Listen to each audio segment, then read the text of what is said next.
बघूया टॉप 9 महत्त्वाच्या बातम्या। गायकवाड यांनी महिलांविषयी पानसरेंसंदर्भात अपशब्द वापरलेत। संजय गायकवाड यांच्या विरोधात एफआयआर दाखल करा। एफआयआर दाखल करायला काय अडचण आहे? रोहित पवारांची राजारामपुरी पोलीस स्थानकामध्ये मागणी।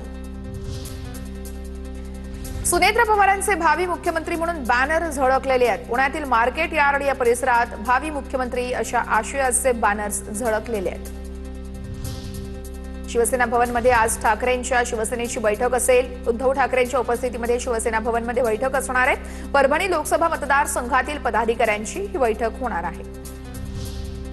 मुख्य निवडणूक आयुक्त ज्ञानेश कुमार यांच्या विरोधामध्ये नोटीस आहे। ज्ञानेश कुमार यांना पदावरून हटवण्यासाठी विरोधी पक्षांच्या राज्यसभेत हालचाली सुरू आहेत।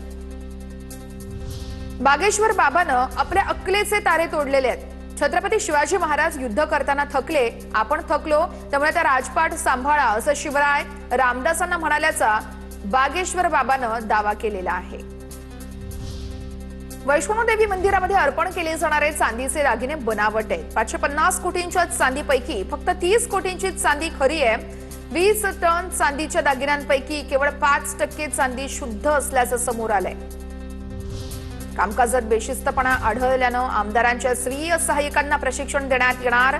29 एप्रिलला विधान भवनातील मध्यवर्ती सभागृहात प्रशिक्षण शिबिर होणार।